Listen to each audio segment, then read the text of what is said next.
Bienvenue à La Santé au-delà des mots. Un rendez-vous avec des gens passionnés du réseau de la santé. Jean-Pierre Gagné, lui-même médecin, vous fera partager sa passion pour le domaine et vous fera découvrir une foule d'invités et d'acteurs clés du réseau. Voici votre animateur, le docteur Jean-Pierre Gagné. Bonne écoute.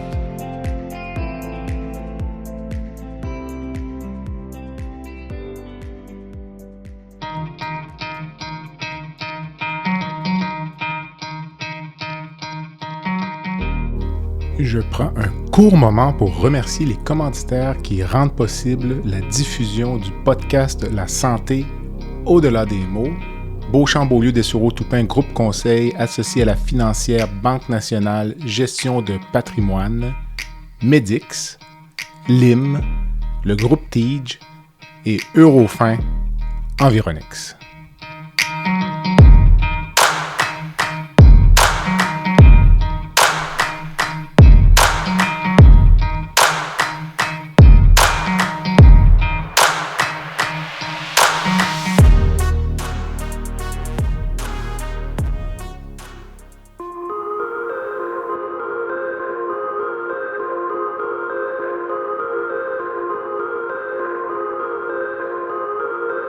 Je reçois aujourd'hui M. Samuel Corgne, entrepreneur français et fondateur d'Ergo Santé et de Apo. Ensemble, nous parlons d'ergonomie, d'exosquelette, de santé au travail et d'innovation sociale.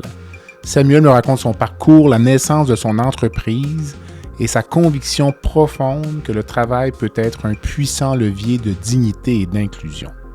Une discussion à la fois concrète, humaine et inspirante. Bonne écoute.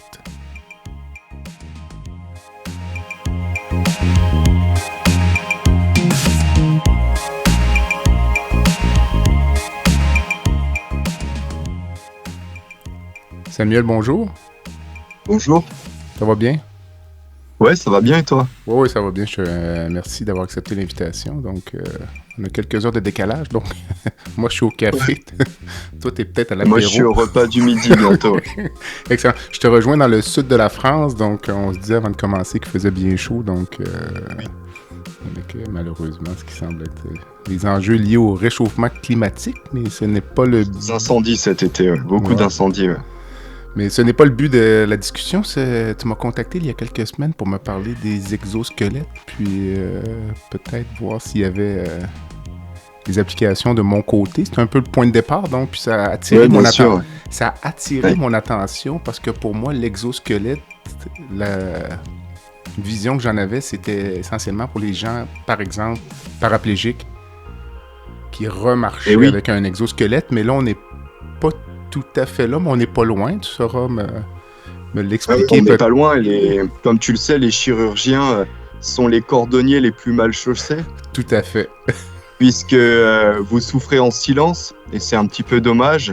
Et par hasard, c'est ce que j'expliquerai après, mais par hasard, on a remarqué que nos exosquelettes pouvaient répondre à certaines de vos problématiques. Excellent. Écoute, explique-moi j'ai vu Ergo Santé, exosquelette, Apo, d'où ça vient dans le mot ergos? Il y a travail, puis quand j'ai pensé ergos, j'ai pensé ergothérapie. Donc, alors, je vais te raconter vite fait l'histoire, si je tu veux. t'écoute. Moi, ça fait une vingtaine d'années que je suis arrivé dans le sud de la France. Avant, j'ai été aux États-Unis, je venais du nord de la France. Et moi, ce que j'ai voulu faire, c'est travailler avec des personnes qui étaient en difficulté. Parce que, comme tu le sais, le meilleur programme social qui peut exister, c'est d'avoir un boulot. Et si tu as des addictions, si tu as eu un moment un peu down dans ta vie, si tu n'as pas un travail, c'est très, très compliqué de remettre le pied à l'étrier, enfin, en tout cas, se relancer dans la vie active. Et vu que je cherchais ce que je voulais faire, je me suis dit, ça va être ma mission, ou en tout cas, ce que j'avais à cœur de faire. Donc, j'ai fait ce qui s'appelle en France une entreprise d'insertion, c'est-à-dire l'objectif de l'entreprise, c'était de réinsérer des personnes par le travail. Et donc, cette entreprise, on faisait de l'espace vert, du nettoyage, etc. On avait une centaine de collaborateurs.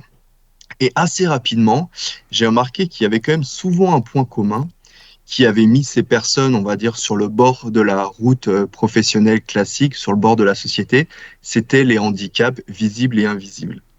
Et en France, il y a une quinzaine d'années, c'était très compliqué pour les entreprises de trouver ou d'équiper leurs collaborateurs, euh, on va dire, de postes adaptés à leur pathologie, que ce soit des pathologies physiques ou que ce soit des pathologies mentales. Et moi, je me suis intéressé un petit peu à ça puisque un poste adapté, c'est souvent une des clés de succès pour que la réinsertion puisse se faire. Et vu que j'ai vu qu'il n'y avait pas de pharmacie de la médecine du travail, je dirais, j'en ai créé une. Je me suis dit, c'est souvent de l'ergonomie, c'est souvent lié à la santé au travail. J'ai appelé ça Ergo Santé et j'exploitais cette petite entreprise Ergo Santé en parallèle de mon entreprise d'insertion. Et cette petite entreprise a beaucoup grossi puisque le besoin était immense. Et en fait, pendant, je dirais, donc j'ai créé cette entreprise en 2012, Ergo Santé. Et je dirais pendant 5 ans, j'ai juste fait de l'achat-revente. Je regardais comment les pays nordiques, nord de l'Europe, le Danemark, la Suède, la Norvège, etc., faisaient, parce qu'ils étaient avancés par rapport à nous. Et en fait, je copiais un petit peu leur méthodologie et je l'adaptais pour le marché français. Et en cherchant toujours des innovations, je me suis dit peut-être un jour les exosquelettes, je ne savais pas du tout vraiment ce que c'est un exosquelette, mais je me OK. suis dit peut-être que ces exosquelettes, ça pourrait être utile pour des personnes handicapées et ça pourrait les aider à avoir une vie professionnelle, etc. J'ai, du coup, j'ai essayé de chercher, de me documenter sur ce qui existait, ce qui n'existait pas, et puis assez rapidement, je me suis rendu compte que c'était assez fantasmagorique, c'est-à-dire qu'il y avait des grands rêves, mais peu d'applications concrètes. OK. Et j'étais un petit peu déçu, je pense, pour deux raisons. La première, c'est que ce sont souvent des startups qui se montent. Et les startups, en fait, ce qu'elles cherchent à faire, c'est lever des fonds. Et plus que lever des clients, d'ailleurs. Et pour lever des fonds, il faut que les exosquelettes, les devices, soient le plus sexy possible pour que ça attire les investisseurs, etc. Mais en fait, dans la vraie vie, un exosquelette, plus il est sexy, plus il est visible, moins il est accepté par le travailleur de la vie de tous les jours. Pourquoi? Parce qu'en fait, il y a le regard des autres, il y a le jugement, tu as besoin de cet appareil pour travailler, tu n'es pas un homme, etc. Enfin, le regard des autres est très, très, très important là-dedans. Et du coup, je constatais que les startups qui montaient des beaux projets d'exosquelettes levaient des fonds, mais n'arrivaient jamais à les vendre. Et la deuxième chose, c'est qu'il y avait pas mal de spin-off d'universités qui avaient développé une petite brique technologique, un petit vérin qui consomme pas beaucoup d'énergie, un moteur spécial, léger, etc. Et à partir de là, ils allaient faire un produit, mais l'utilisateur final, il était souvent oublié. Et c'est-à-dire que à la fin du processus de conception, on lui disait, tiens, prends ce produit, il a été conçu pour toi, mais il correspond pas aux besoins, il est trop chaud, trop lourd, il crée un déséquilibre, etc. etc.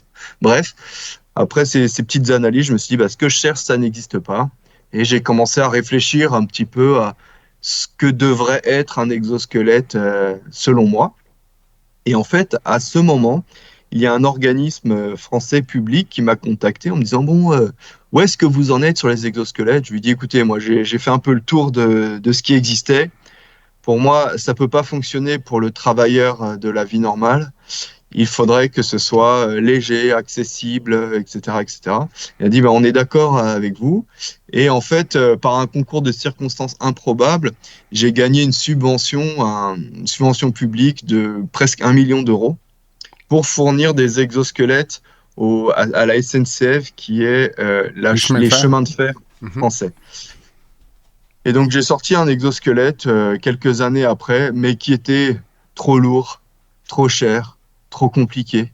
Et assez rapidement, je me suis dit, bon, si on continue à faire ça, on va aller dans le mur.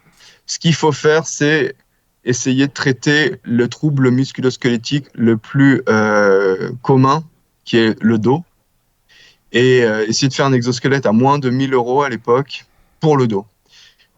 Voilà. Et c'est comme ça, petit à petit, qu'on s'est lancé dans les exosquelettes. Mais bon, le premier lancement de cet exosquelette, qui s'est appelé le Apo, c'était le jour du premier confinement du Covid. Bon, c'était pas C'est le pas le meilleur meilleur moment. lancement. Non, c'est pas le meilleur moment, mais écoute, bon, bah, ça nous a laissé un peu plus de temps pour l'améliorer. Et petit à petit, ben, tu vois, je pense qu'on est devenu une des plus grosses entreprises au monde sur le sujet des exosquelettes, puisqu'on a vendu plus de 10 000 exosquelettes. Et je pense qu'il y en a pas beaucoup qui peuvent en dire autant. Quand même. Voilà un petit peu Quand même. l'histoire. Mais avant de poursuivre, à la base, une formation, les études, là, dans quel domaine? Ou avais-tu des études ou tu... Oui. Moi, j'ai ok. fait des études Par en intérêt, hein? ingénierie Ok. mécanique. OK. Puis après, aux États-Unis, parce que j'ai la double nationalité, ma maman est américaine, j'ai fait des études de pilote d'avion. OK. Mais j'aimais piloter, mais après exploiter, apprendre, c'est une chose, mais exploiter, c'est autre chose. Piloter en tant que métier. Ouais. Et je me suis dit, je vais jamais me plaire là-dedans. Donc je suis rentré en France un petit peu déçu, avec un rêve brisé, quoi. Ouais. Et j'ai été embauché par une entreprise qui s'appelle Michelin. Et là, j'ai fait de l'analyse financière, de l'optimisation financière. Et j'ai tenu 2 ans. Et au bout de 2 ans, voilà, j'ai démissionné. Et j'ai essayé de trouver un peu plus de sens dans mon existence professionnelle. Et il s'est passé ce que je viens de t'expliquer. Quand même. Je regardais sur ton site web, là, je mettrai les références en ligne. Là, tu parles comme dans la mission d'améliorer la qualité de vie, l'autonomie des personnes en situation de handicap et d'exclusion. Puis, si on parle d'APO, moi, je voyais plus de la prévention que du traitement. Exactement. Est-ce que je me trompe ou... Oui, bah alors parce que Apo, si tu veux, c'est une entreprise qui fait partie du groupe Ergo Santé, D'accord.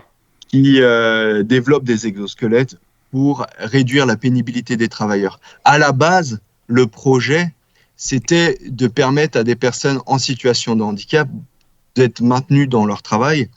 Mais si je regarde les chiffres, la grande majorité des ventes que l'on fait, ce sont des ventes, on va dire, de prévention.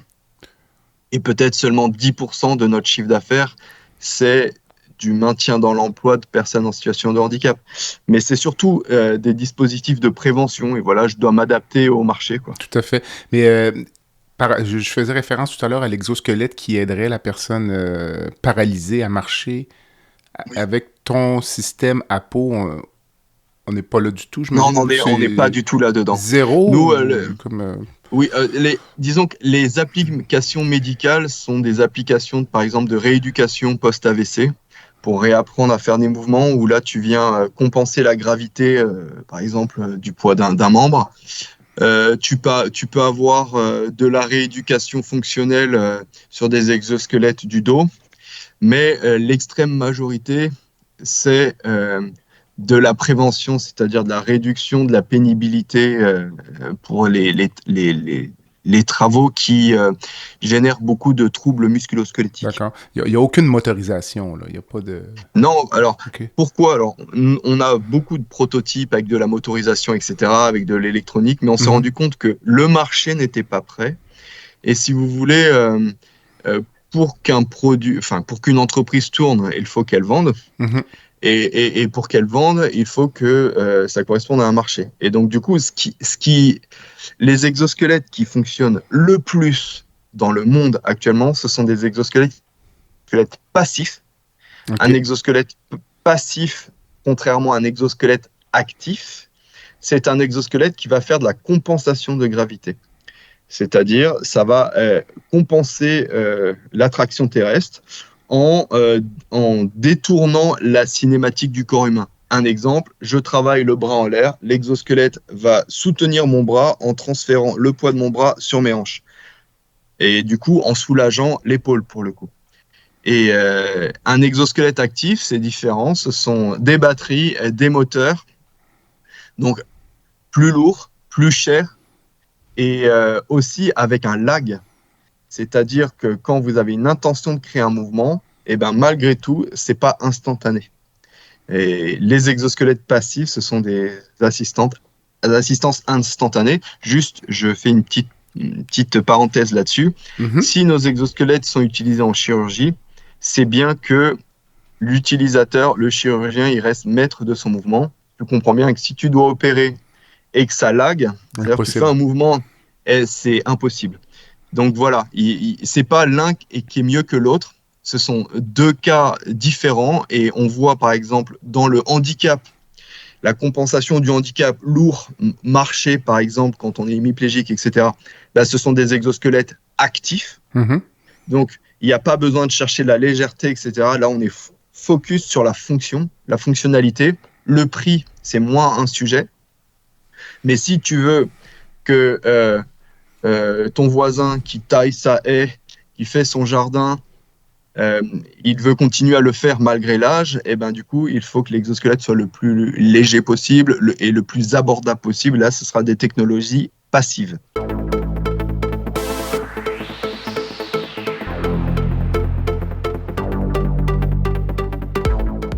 Lim Santé est fier de lancer Emilia, la toute première application qui permet aux patients de se concentrer pleinement sur leur échange avec leurs professionnels de la santé, tout en générant automatiquement des notes claires, faciles à consulter, à traduire et à partager avec un proche ou un autre professionnel.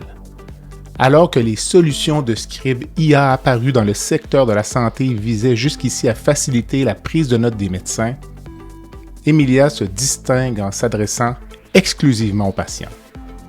Elle marque ainsi une étape décisive en matière d'innovation en santé au Québec et au-delà.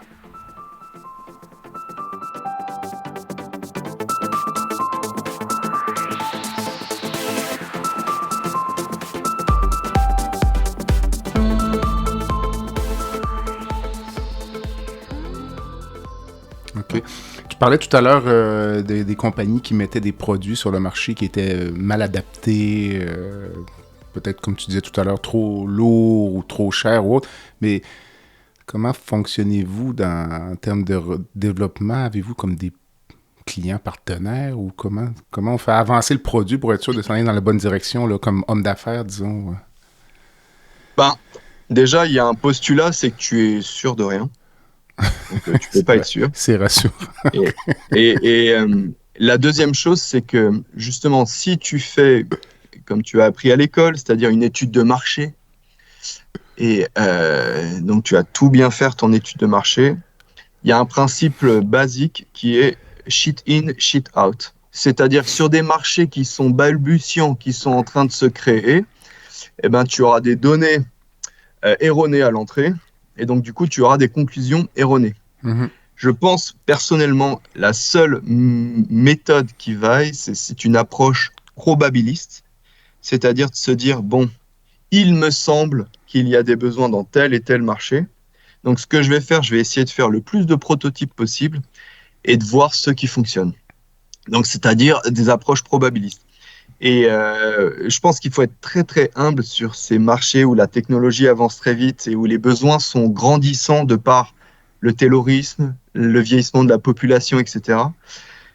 Donc les besoins, enfin le coût des troubles musculo-squelettiques explose. Hein, c'est la première cause de maladies professionnelles et de loin.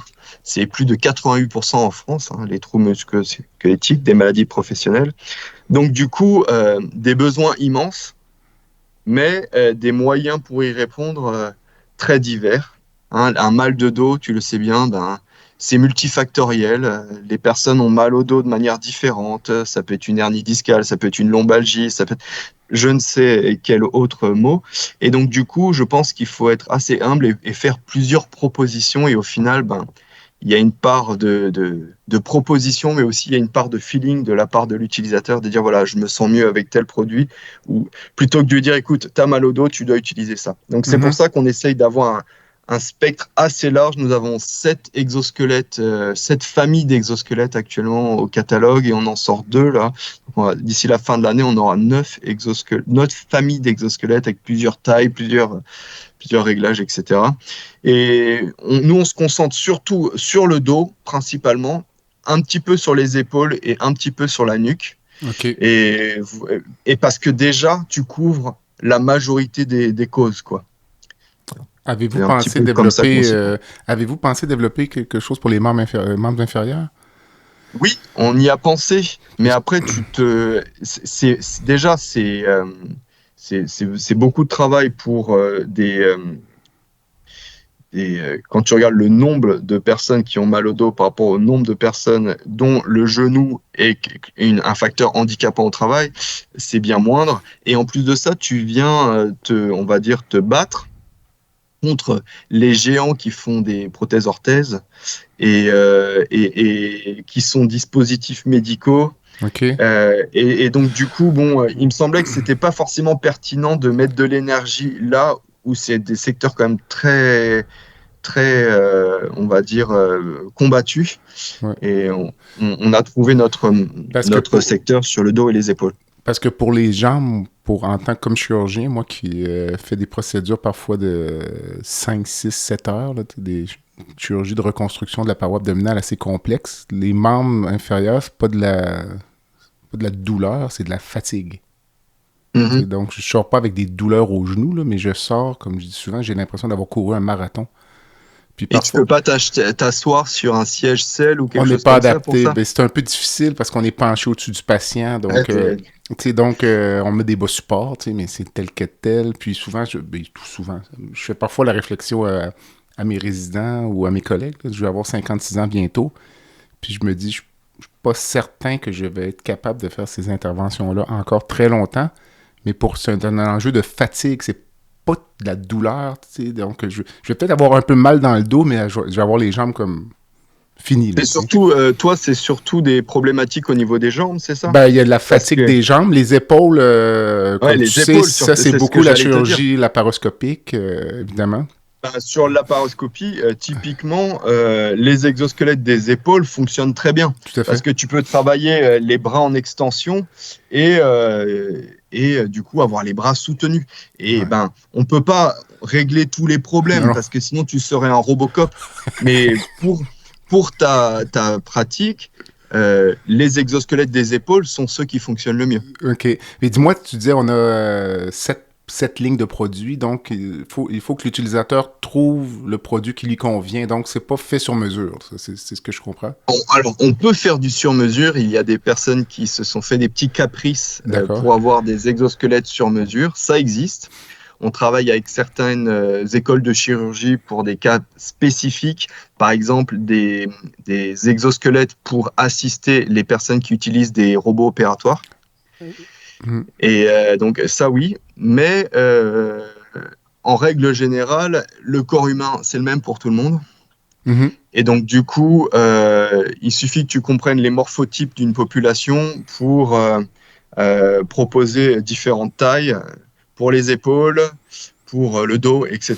Et ce qui fonctionne le mieux pour la chirurgie, c'est les épaules, je dirais à 60%, pour toute chirurgie confondue. Les épaules à 60% et le dos à 40%. Mais il faut savoir que j'avais vu ça, 70% des chirurgiens finissent leur carrière avec des troubles musculo-squelettiques invalidants.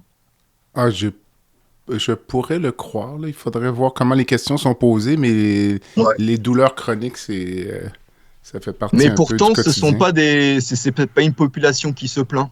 Parce que, et même le fait de dire les chirurgiens souffrent de leur pratique, pour la population générale, ça paraît bizarre. On dit, mais c'est le cordonnier le plus mal chaussé, quoi. C'est ça que je veux dire. Écoute, c'est drôle qu'on ait cet entretien-là aujourd'hui. Je ne sais pas si tu suis la politique québécoise, mais actuellement, il y a une guerre à finir entre le ministère de la Santé puis les médecins au Québec là, pour les conditions salariales. Donc, on est effectivement dans un drôle d'environnement où on n'a pas l'impression que la population ou les instances gouvernementales se soucient de notre santé, disons. Mais oui, mais bon, les études, ils ont été, en tout cas en France, les études de médecine sont payées par la société.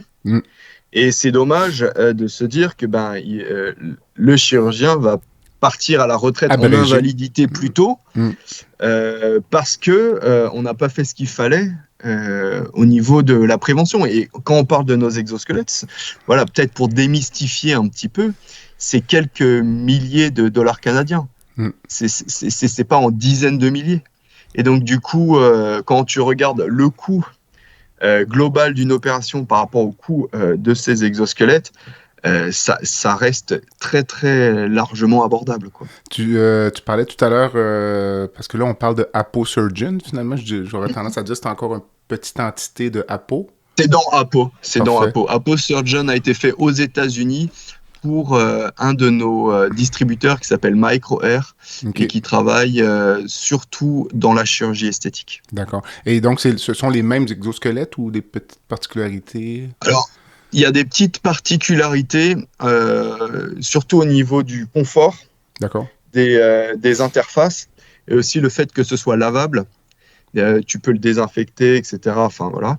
Mais sinon, techniquement, ça reste la même chose. Et techniquement, en fait, voilà, il faut parler un petit peu pourquoi nos exosquelettes fonctionnent en chirurgie et d'autres ne fonctionnent pas aussi bien.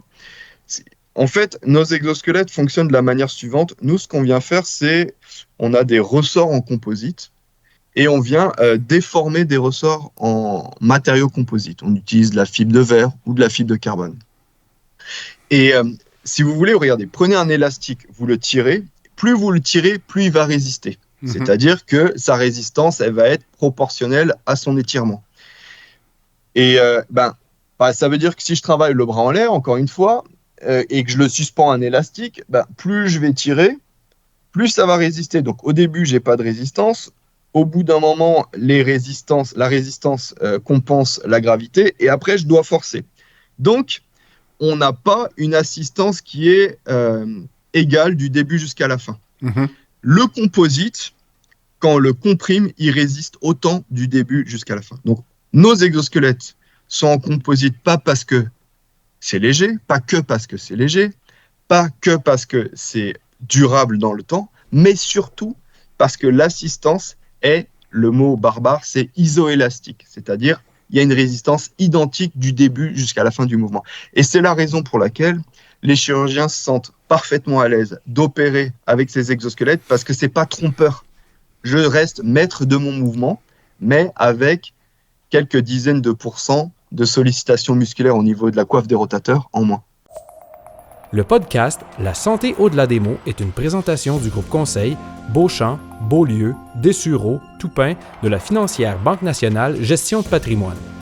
Comme nous croyons que la santé financière fait partie de la santé globale, nous sommes heureux de nous joindre au Dr Jean-Pierre Gagné pour vous souhaiter une bonne saison de La santé au-delà des mots.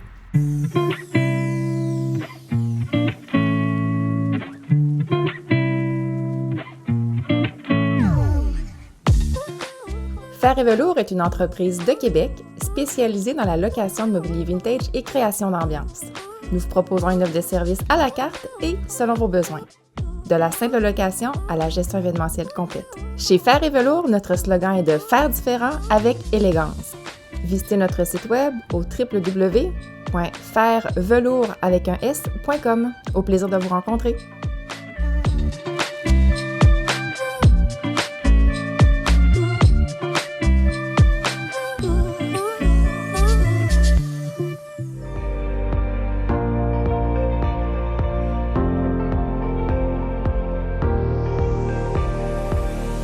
Vous avez des commentaires ou un sujet à nous proposer ou même faire partie de nos invités, visitez le site web de notre balado à www.baladosanté.ca ou sur notre page Facebook de la santé au-delà des mots.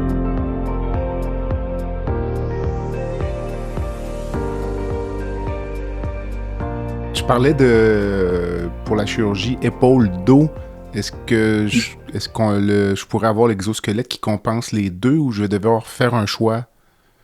Alors, pour le moment, on fait l'un ou l'autre. Okay. C'est fromage ou dessert. Mais on travaille sur des combos des deux. Mais j'ai envie de te dire, je pense qu'il faut être assez pragmatique et de se dire, ma pratique, c'est quoi par exemple, tu vas faire de la parascopie à un moment. Peut-être tu vas faire une autre pratique à un moment. Et donc, du coup, ça vient comme un outil, venir t'aider si ton opération, elle est longue. Si c'est une petite chirurgie de 20 minutes, je ne suis pas certain que ce soit le bénéfice, le coût bénéfice, je ne sais pas s'il est en faveur d'un exosquelette. Mais par exemple, en chirurgie esthétique, si tu dois faire de la liposuction, de la lipoaspiration, c'est un peu ce mouvement comme si on joue du violoncelle, qui peut durer très très longtemps, et ça c'est très très pénalisant au niveau de l'épaule, ou sinon de faire des sutures précises après une longue opération, bah, ce mouvement-là va te faire tétaniser un petit peu. Et donc du coup, bah, voilà, les professionnels que l'on équipe ont les exosquelettes, pas de manière systématique, c'est-à-dire ils vont l'utiliser dans des opérations qui leur semblent coûteuses pour leurs épaules ou pour le dos. Et du coup, ils ont souvent les deux et ils vont prendre l'un ou l'autre. Tu parlais de robotisation tout à l'heure. J'aurais tendance à penser que ce sont des problèmes plus au niveau du cou. Est-ce que je me trompe? Les gens qui opèrent au robot? Oui et non, parce que tu sais, quand tu opères sur les robots d'opération, tu as souvent la tête qui est tenue. Donc le cou est penché par en avant. Ouais, mais par contre, tu es en extension comme ça. Okay. Et donc, du coup, au niveau des épaules, souvent... les coudes sont posés ou pas toujours? Pas toujours. Ok. Pas toujours. Et tu es comme ça. Okay. Et donc, du coup, ça dépend le robot, si c'est chez Medtronic ou si c'est le Da Vinci. Mm-hmm. Mais voilà, enfin, en tout cas, et il y a une étude qui est en train d'être faite par l'école de chirurgie de Strasbourg, dans l'est de la France, sur le bénéfice des exosquelettes pour la chirurgie robotique. Quand même. Et voilà, donc ça va, ce sont des études qui vont sortir, mais voilà, c'est intéressant.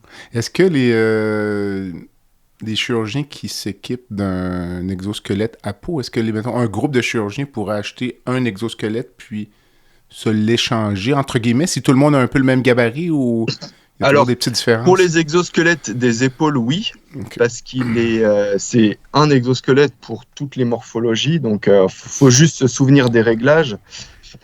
C'est envisageable. Après, ce que j'ai envie de dire, c'est oui, si vous notez bien vos réglages, mais de penser qu'un exosquelette avec le même réglage peut correspondre à plusieurs... là, je dirais non. Okay. Donc, nous, ce qu'on fait en règle générale, c'est qu'on envoie un de nos collaborateurs avec vous au bloc. Pour les réglages initiaux, s'il y a un petit problème, etc. Et comme ça, vous n'êtes pas tout seul la première fois. Et après, une fois que ça roule, vous pouvez le faire avec les aides opératoires assez rapidement. Est-ce qu'il y a un enjeu pour, lorsque vous entrez dans un nouveau centre hospitalier, je pense à la prévention des infections? Tu parlais tout à l'heure que ce soit lavable. Est-ce qu'il y a, des freins administratifs à introduire Alors, j'en ai pas vu et ça, je pense qu'il faudrait que tu en parles avec des personnes qui l'utilisent. Okay. Mais si tu veux, ça se met sous la casaque, donc tu te désinfectes. Mm-hmm. Tu mets l'exosquelette et après, c'est sous la casaque. Donc, du coup, à partir du moment où la casaque ne vient pas te toucher, ça reste stérile, quoi. C'est presque comme d'un sous-vêtement pour toi. Quand même. Les chirurgiens qui l'utilisent, est-ce qu'ils vont l'utiliser à quelle étape de leur parcours, vraiment au point de vue purement préventif, parce que c'est plutôt le clinicien qui va dire « Ah là, je commence à avoir mal aux épaules quand je fais de la liposuction. » Tu sais comment ça se passe. Enfin, souvent, on se pose les questions de la prévention quand c'est trop tard. Un peu tard, oui. Et il y a aussi, par exemple, les chirurgiens ortho qui, eux, sont plutôt... qui préfèrent faire du bodybuilding que s'équiper d'exosquelettes. Je caricature, hein, parce que... Mais en fait, c'est souvent pour les orthos, c'est souvent en fin de carrière. Pour les jeunes chirurgiens, les jeunes qui sont formés à la prévention, parce que maintenant, dans les écoles de médecine, il y a un parcours prévention qui est beaucoup plus important qu'avant. Mm-hmm. Donc, les jeunes qui sortent de l'école se posent des questions. Comment faire pour réduire la pénibilité? Comment je peux travailler toute ma carrière sans m'esquinter la santé? Eux, ils sont beaucoup plus réceptifs. Mais après, voilà, nous, on ne fait pas de forcing, on répond aux demandes et on essaye de le faire avec le plus d'honnêteté intellectuelle possible, quoi. Puis, on est vraiment dans les petites questions de cuisine, mais est-ce que ça prend beaucoup d'espace? Je veux dire, le chirurgien prend son exosquelette, il l'accroche au vestiaire? Ouais, voilà, ça s'accroche dans le vestiaire. Okay. Ça prend la taille d'une chemise, quoi. Il n'y a aucun entretien, je veux dire, c'est comme... Non. Tu peux laver les pads, okay. Mais à partir du moment où c'est sous ta casaque, voilà, tu peux le nettoyer, mais il n'y a pas l'obligation de désinfection, tu ne vas pas le mettre dans un autoclave. Non, tout à fait. OK. Puis, je me demandais, dans une entreprise comme la tienne, je ne sais pas la grosseur, peut-être si tu veux, tu nous le partages. Ouais, on a 350 salariés. L'ordre de grandeur, c'est... Le chiffre d'affaires, c'est...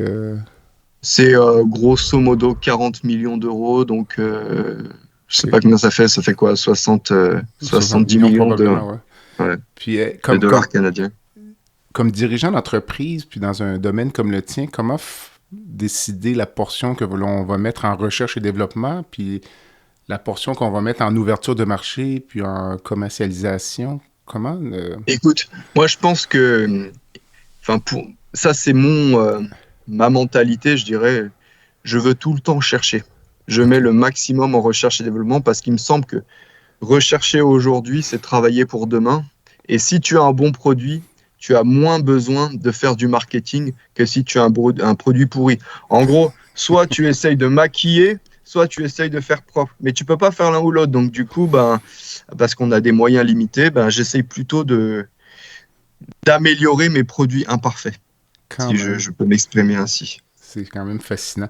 Dis-moi, est-ce que, mettons, Apo Surgeon ou est-ce que c'est le dernier, comment dire, jalon dans ton parcours professionnel ou Tu tu sais, te moi, projettes ou...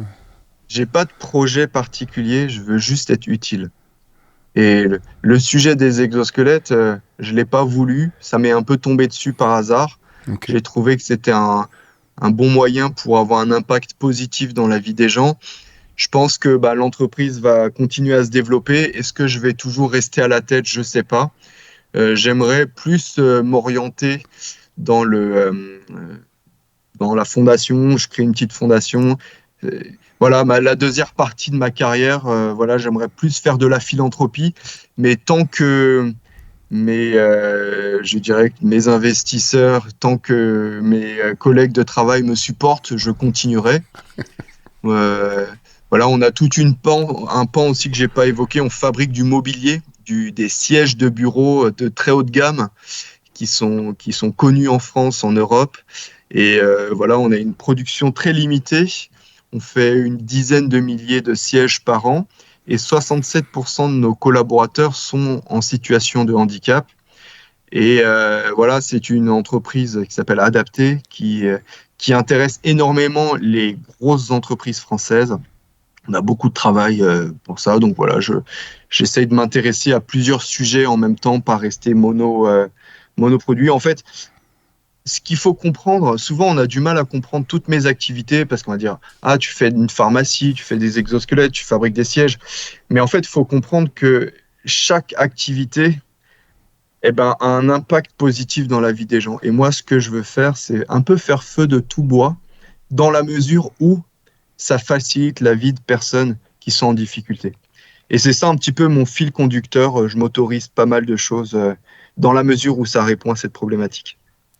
C'est quand même fascinant. Cet intérêt pour aider les gens en situation de handicap, ça venait des Ça expériences vient personnelles ou c'est...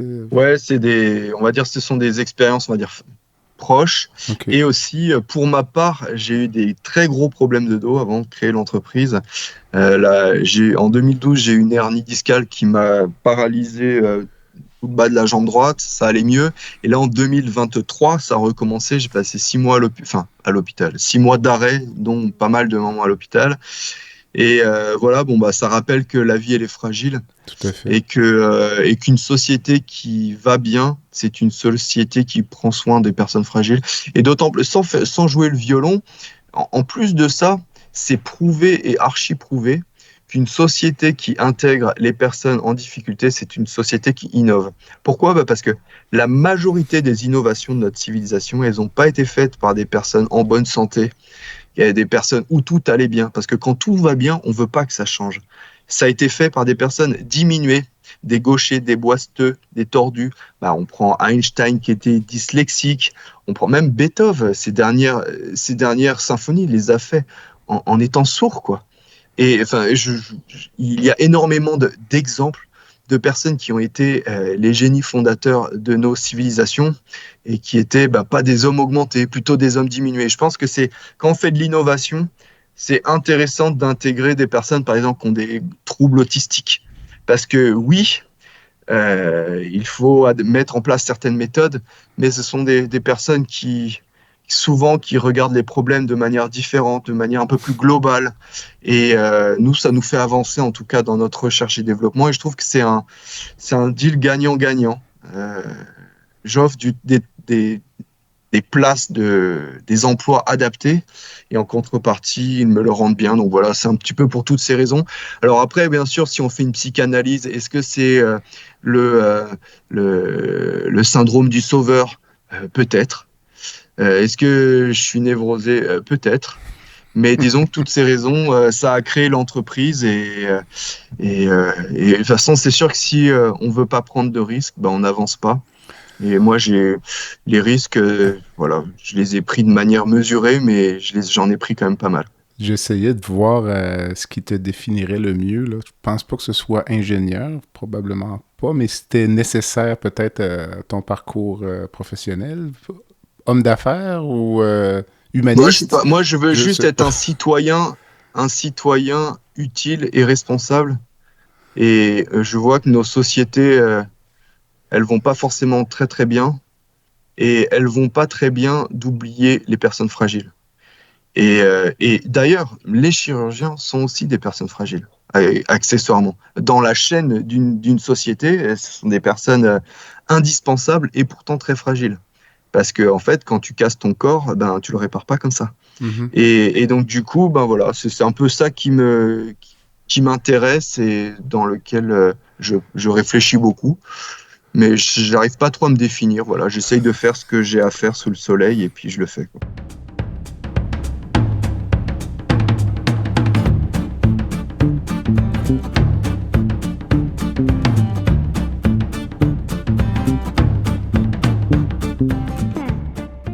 Medix simplifie la facturation médicale des médecins spécialistes, anesthésiologistes, internistes, pneumologues et bientôt les chirurgiens. Grâce à une application mobile conviviale et une expertise personnalisée, Medix fait une différence réelle dans la vie des médecins. Sauvez du temps, réduisez les erreurs et optimisez vos revenus avec Medix. Medix est fier de desservir plus de 60% des anesthésiologistes du Québec. Pour toute question, n'hésitez pas à visiter notre site web à www.medix.com, www.medyx.com, ou téléphonez au 514-548-2500. Écoute, c'est fascinant, Samuel. Merci beaucoup. Merci vraiment pour cet entretien, là. Donc, on verra où ça va nous mener. Écoute, tu connais peut-être moins la formule de mon balado, mais on termine avec une baguette magique. Donc, puis tu n'es pas préparé. Donc, j'ai hâte de voir ce que tu vas me dire. La première question va être facile. Donc, je demande souvent à mes invités de me dire ce qu'ils aimeraient changer par magie dans le réseau de santé. Donc, dans ce cas, ce serait ton réseau de santé. Donc, mon réseau de santé, je pense... Instantanément. Instantanément, je dirais la médecine du travail, qui est une médecine qui est dévaluée et qui devrait être une spécialité. Moi, je pense que, en tout cas en France, je ne sais pas si vous voyez comment ça fonctionne, on a des obligations d'aller dans des médecines du travail, mais elles sont souvent débordées. Un médecin doit suivre plus de 3000 salariés, ce qui est impossible à faire. Moi, je pense que ça devrait être ton médecin de famille, ton médecin généraliste qui devrait te donner une autorisation de travail, je dirais. Et s'il a un doute, pour des histoires de troubles musculo-squelettiques, de vibrations, peut-être de stress, il t'envoie vers un spécialiste qui est un médecin du travail, qui a les moyens de bien faire son travail puisqu'il est spécialisé avec une équipe pluridisciplinaire. Voilà, c'est une des nombreuses choses que je voudrais voir changer. Je ne sais pas, peut-être équiper les entreprises d'équipes multidisciplinaires aussi. On pourrait imaginer avoir des ergothérapeutes ou des... Alors, en France, tu l'as déjà via... les médecines du travail, mais si tu veux, il y a comme un conflit entre l'entreprise et les médecines du travail. Très souvent, ce sont deux mondes qui ne se comprennent pas. Pourtant, l'un travaille pour l'autre, ils devraient s'entendre et s'entraider, mais ce sont des mondes qui ne se comprennent pas, et au final, je vois énormément d'entreprises qui sont seules au monde, sans aide, sans rien, alors que les médecines du travail pourraient les aider avec les moyens qu'ils ont. Donc, oui, et puis, d'une certaine manière, faire en sorte que la prévention, ce ne soit pas un vœu pieux, qu'on fasse réellement de la prévention. On se pose réellement les bonnes questions. Comment ça se fait que les troubles musculo-squelettiques explosent à ce point? Il faut se poser les bonnes questions. Et voilà. Après, je vais en parler trop. Donc, Alors, et dernière question. Donc, si tu avais une rencontre de rêve, personne vivante ou décédée, qui aimerais-tu rencontrer? Comme ça, je dirais le Christ. On y croit ou qu'on n'y croit pas? Okay. On y croit parce que je trouve qu'il a une vie exceptionnelle. En quelques années, il a quand même bouleversé pas mal de choses, mis l'amour un peu au centre de son discours. Et qu'on n'y croit pas parce que ce type, malgré tout, en quelques années, on en parle toujours 2000 ans après. Donc, ouais, je dirais le Christ. Ok, c'était un excellent choix. Donc, écoute, Samuel, ça fait un excellent tour d'horizon. Donc, je te remercie énormément d'avoir accepté l'invitation puis d'avoir pris un peu de temps pour me parler de Apo puis de Ergo Santé. Voilà. Donc, n'hésitez pas à nous... je pense que tu mettras le site. Tout à fait. Mais on a une version française, anglais, dans toutes les langues sur hapo.eu. Et vous pouvez nous y poser des questions. Suivez-nous sur les réseaux sociaux. Ouais, très bien. Des petites vidéos aussi avec des témoignages de collègues. Et au Québec, on a des collaborateurs qui sont à votre disposition pour venir vous voir, vous présenter ce que sont les exosquelettes, faire des essais, que ce soit en chirurgie ou pas. N'hésitez pas à nous solliciter. Ce sera avec un plaisir qu'on vous répondra. Samuel, merci. Avec plaisir. Voilà ce qui complète le balado de cette semaine. Merci d'avoir été à l'écoute et le Dr Jean-Pierre Gagné vous donne rendez-vous la semaine prochaine pour un autre épisode, La santé au-delà des mots.